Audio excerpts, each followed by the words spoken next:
नमस्कार प्यारे साथियों। कई विद्यार्थियों का प्रश्न है कि सर इन 50 दिनों में तैयारी हो सकती है या नहीं। इसे हम 45 या 50 दिन मान सकते हैं कि इतने आपके एग्जाम को लेकर बचे हुए हैं, तो इसमें तैयारी हो सकती है या नहीं। देखिए, पहले थोड़ी सी एक बात समझ लीजिए, हम उसके ऊपर भी चर्चा करेंगे और स्ट्रेटजी के ऊपर भी चर्चा करेंगे कि आपको अभी कैसे पढ़ना है, किस तरीके से तैयारी करना है। लेकिन कुछ बातों को पहले सुन लीजिए ध्यान से, अगर आपको वास्तव में एग्जाम निकालना है। पहली बात तो यह कि आप सभी के मन में एक डर बैठा हुआ है एग्जाम को लेकर कि सर निकलेगा या नहीं निकलेगा। तो ये केवल आपकी मनोदशा नहीं, ये जितने भी विद्यार्थियों ने फॉर्म भर रखा है उन सभी की ये मनोदशा है। तो इस मनोदशा से, इस भय से नहीं डरना है। पहली बात तो ये। दूसरी बात, आप सभी चिंतित है कि सर सिलेबस कंप्लीट नहीं हुआ, सिलेबस कंप्लीट होगा या नहीं होगा। तो मानकर चलिए, जैसे हम मान सकते हैं कि 20 लाख फॉर्म डले हुए हैं, 19,90,000 लोग ये मानकर चलते हैं कि हमें तो कोई चिंता है ही नहीं, हमारा सिलेबस कंप्लीट हो गया, तो फिर चिंता की बात थी। लेकिन तय मानकर चलिए कि 20 लाख में से 1 या 2 विद्यार्थी होंगे जिनके मन में ये चिंता नहीं है, बाकी सभी चिंतित है। इसका मतलब अगर ये सभी के साथ समस्या है तो ये समस्या है नहीं, ये एक हमारे मन की कल्पना मात्र कह सकते हैं, यही चीजें है, इसके अलावा और कुछ भी नहीं है। तो फिर आप कहेंगे सर इसका मतलब है क्या हम एग्जाम निकाल पाएंगे या नहीं निकाल पाएंगे।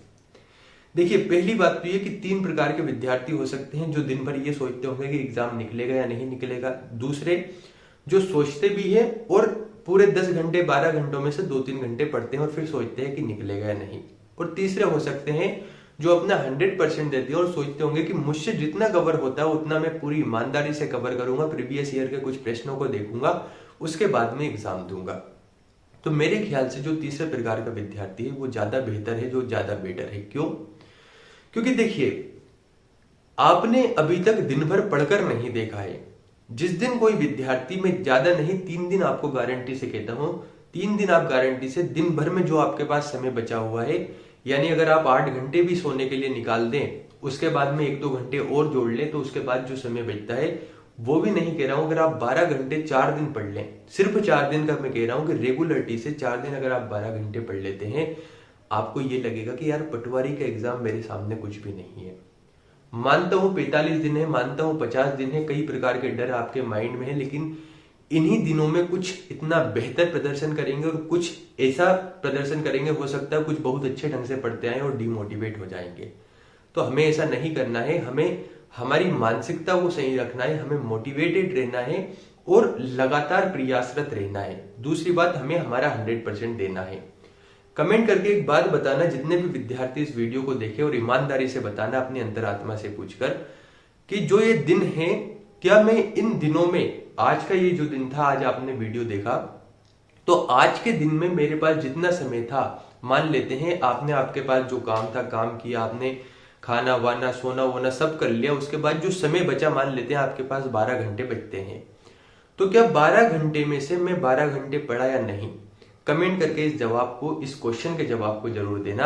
और अगर आपकी अंतरात्मा कहती है कि मैंने अपना 100% दिया, मैंने 12 घंटे पढ़ाई की, तो लगा ये मानकर चलिए कि आपको सिलेक्शन से कोई नहीं रोक सकता।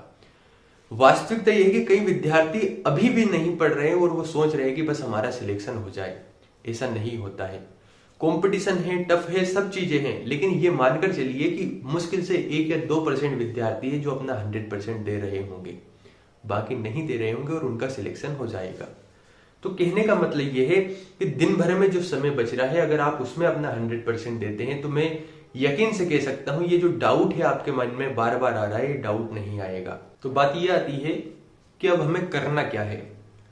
सबसे पहली बात तो ये कि आपको कमेंट करके बताना है कि सर मैं वास्तव में पढ़ रहा हूं या नहीं पढ़ रहा हूं। अगर मुझे 10 घंटे मिल रहे हैं तो मैं 10 घंटे पूर्ण मनोयोग से, पूरी मन स्थिति के साथ में पढ़ रहा हूं या नहीं पढ़ रहा हूं। दूसरी बात, अगर आप नहीं पढ़ रहे हैं तो फिर खुद से सोचिए कि अगर मैं नहीं पढ़ रहा हूं तो सिलेक्शन कैसे होगा, यानी खुद को मोटिवेट करके पढ़ना शुरू कीजिए। और तीसरी बात यह कि आपको फिर भी लग रहा है कि सर मैं पढ़ाई तो बहुत करना चाह रहा हूं, लेकिन उसके बाद भी मन नहीं लग रहा है कि यार सिलेबस कंप्लीट नहीं होगा, तो आपको क्या करना है, एक पेज लेना है और उस पर लिखना शुरू करना है कि अभी तक मैंने क्या क्या पढ़ा। मान लीजिए आपने एक पेज लिया, उस पेज पर लिखना शुरू किया कि मैंने हिंदी में मान लेते हैं 2 टॉपिक कंप्लीट किए, इंग्लिश में 3 टॉपिक कंप्लीट किए, मैथ्स में 2 टॉपिक कंप्लीट किए, साइंस में इतना कंप्लीट किया।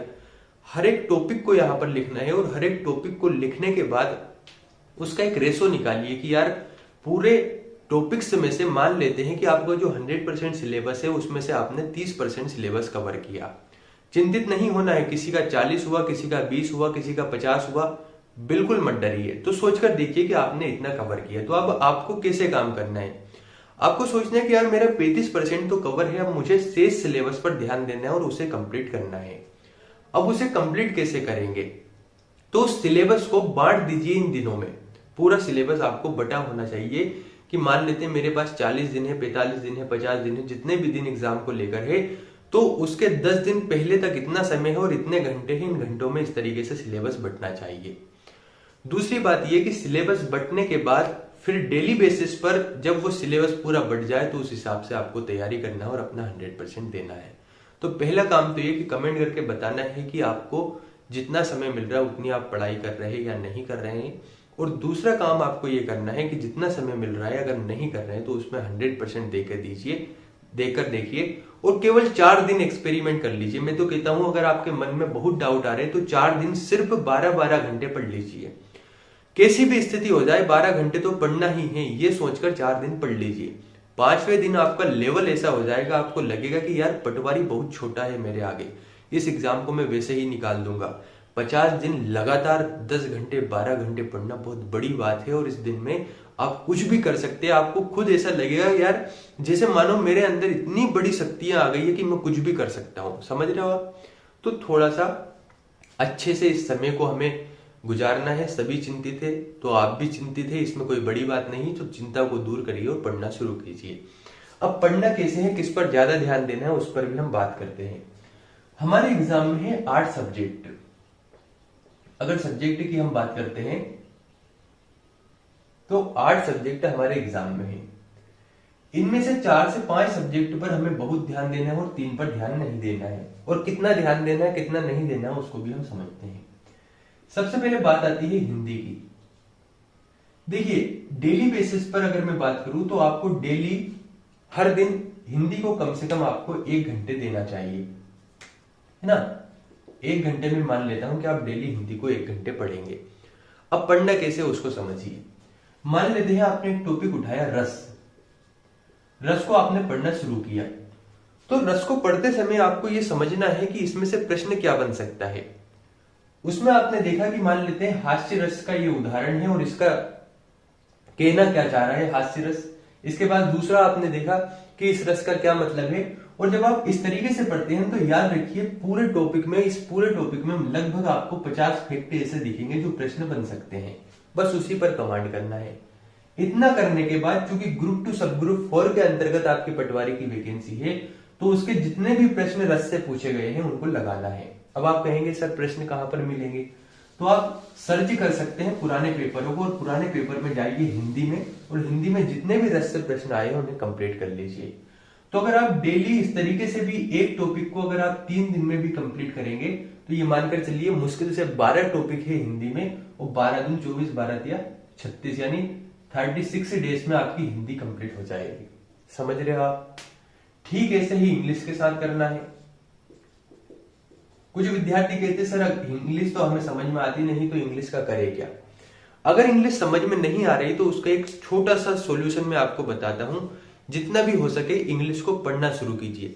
6वीं 7वीं 8वीं 9वीं 10वीं कोई सी भी बुक उठा लीजिए इंग्लिश की, उसे पढ़ना शुरू कीजिए। डेली टारगेट बना लीजिए कि डेली 20 मिनट मुझे इंग्लिश पढ़ना है।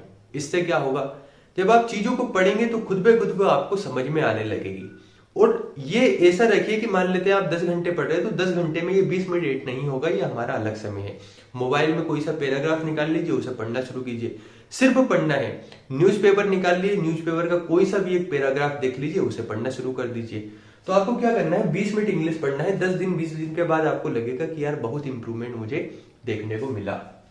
तो इंग्लिश को भी अगर आप ऐसे करते हैं तो जितने टॉपिक हिंदी है, हिंदी में मैं तो मानकर चलता हूं कि हिंदी से कम टॉपिक ही है इंग्लिश में, तो लगभग मानकर चलिए अगर आप इसे भी डेली 1 घंटा देते हैं तो ये भी आपका 36 डेज में कंप्लीट हो जाएगी। यानी डेली आप 2 घंटे 2 सब्जेक्ट को देंगे तो 1 महीने 5 दिन मान सकते हैं हम। हमारे पास 50 दिन है, 36 दिनों में हमारा हिंदी इंग्लिश कंप्लीट है। ठीक है, सही। कंप्यूटर कंप्यूटर की अगर मैं बात करूं तो सबसे पहली बात तो ये ध्यान रखना है कि कंप्यूटर में सबसे ज्यादा प्रश्न पूछे जाएंगे MS वर्ड, MS एक्सेल, यहां से। तो इसमें क्या करना है, इसमें भी ठीक आपको ऐसे ही काम करना है कि डेली एक टॉपिक पर कमांड कीजिए, 3 दिन में आप आराम से इसे कर लेंगे और 36 दिन में ये भी कंप्लीट हो जाएगा। अब सोचकर देखिए कि धीरे धीरे छोटी छोटी थोड़ा थोड़ा आप पढ़ते जा रहे हो और 36 दिन में आपका 3 सब्जेक्ट कंप्लीट हो रहे हैं। कितनी बड़ी बात है ये। तो आप क्या करेंगे, मानकर चलता हूं कि आप डेली 10 घंटे 12 घंटे पढ़ेंगे, जिसमें से 3 घंटे आपके हिंदी इंग्लिश कंप्यूटर पढ़ेंगे और रेगुलर पढ़ना है, जब जाके आपके तीनों सब्जेक्ट कंप्लीट हो जाएंगे। देखिए होता क्या है ना कि हम दिमाग में ज्यादा उलझे रहते हैं। हमसे कोई कह देता है यार समय कम है, हमारे दोस्त बोल देंगे आपके पास तो समय कम है एग्जाम को लेकर, अरे इतने दिन में किसी से नहीं निकलता। मैं तो प्रैक्टिकली बात कर रहा हूं ना, जितने टॉपिक है उतने बता रहा हूं, उसके हिसाब से देख लीजिए क्यों नहीं हो सकता। हम समय नहीं देना चाह रहे, कुल बात ये है। अगर आप समय देंगे तो 36 दिन में इन तीनों को आप कंप्लीट कर बैठेंगे। यानी 1 घंटा इसे दीजिए, 1 घंटा इसे, 1 घंटा इसे, और जब टॉपिक कंप्लीट हो जाए तो प्रीवियस ईयर के ग्रुप 2 सब ग्रुप 4 के आप क्वेश्चन लगा लीजिए। और ज्यादा क्वेश्चन से भी नहीं लगाना, ये मानकर चलिए कि हिंदी के टोटल अगर मैं बात करूं, जब हिंदी कंप्लीट हो जाए तो टोटल क्वेश्चन अगर आप 500 भी लगा लेते हैं तो लगभग 1500 क्वेश्चन 3 सब्जेक्ट के हो जाएंगे। इससे आपको ये समझ आ जाएगा कि प्रश्न बनना कैसे है। जब हम पढ़ते हैं उस समय पता नहीं होता कि प्रश्न कैसे बनेगा, पढ़ने के बाद क्वेश्चन लगाने से हमें ये समझ हो जाती है कि प्रश्न कैसे बनेगा। यहां तक की बातें क्लियर है। अब आते हैं हम अगले सब्जेक्ट की ओर। अगला सब्जेक्ट है रीजनिंग। देखिए जिसे मैथ्स बिल्कुल समझ नहीं आता उसे रीजनिंग तो आ जाएगी, ये मैं मानकर चलता हूं। भले ही मैथ्स वाले की रीजनिंग अच्छी हो, लेकिन ऐसा नहीं है कि किसी को मैथ्स बिल्कुल नहीं बनता तो रीजनिंग नहीं बनेगी। रीजनिंग उसकी आसानी से बन जाएगी। रीजनिंग पर आपको डेली 1 घंटे देना है। अब आप कहेंगे सर रीजनिंग पर मात्र 1 घंटे?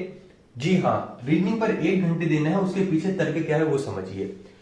होता क्या है, आपने देखा होगा जिस एग्जाम में मैथ और रीजनिंग दोनों पूछे जाते हैं, वहां पर अगर मैं व्यापम की बात करूं तो कई पेपर में आप देखेंगे कि मैथ्स में तो 25 प्रश्न पूछे गए हैं, लेकिन रीजनिंग में भी 10 से 15 प्रश्न मैथ्स के पूछ लिए जाते हैं और वो मैथ्स के ना मानकर रीजनिंग के ही माने जाते हैं।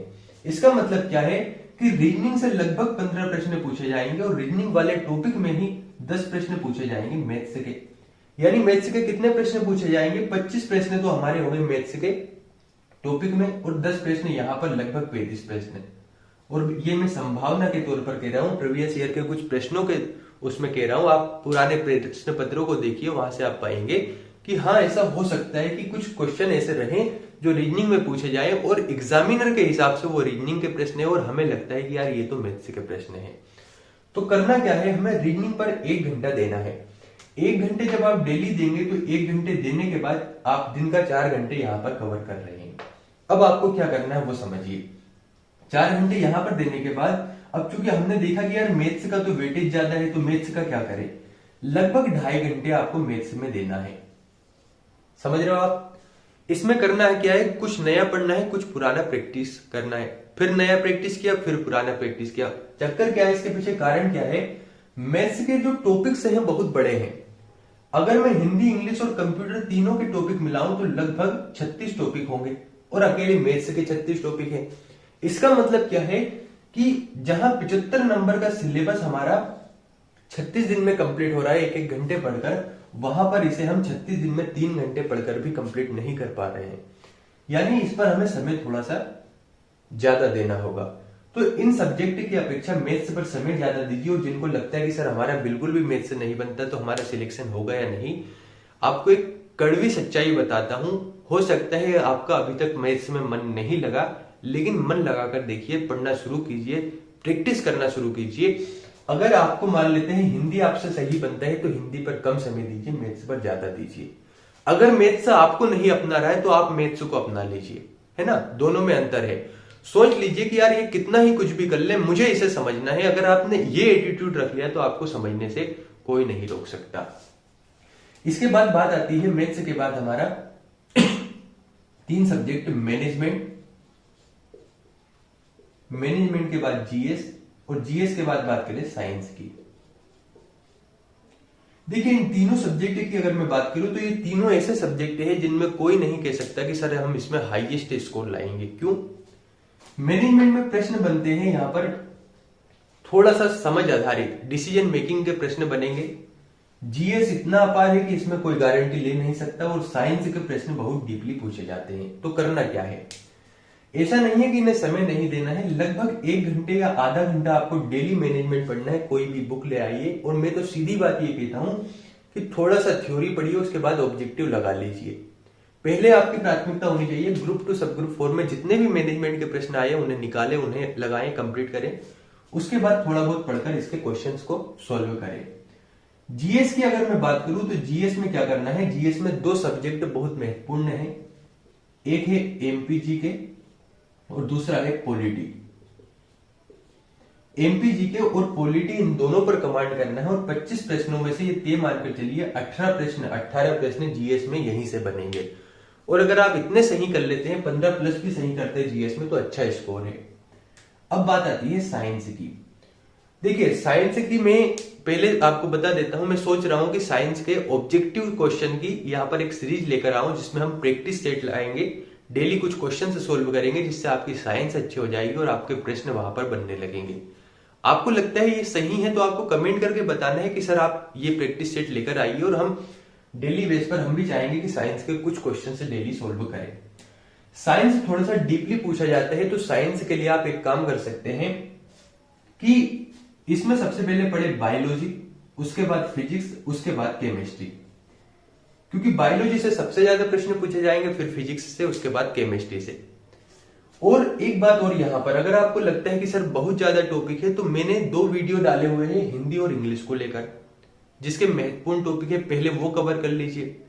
जल्द ही कंप्यूटर रीजनिंग पर भी आने वाले हैं। साइंस का तो आप देख रहे होंगे कि साइंस का तो डल चुका है या डलने वाला है ना।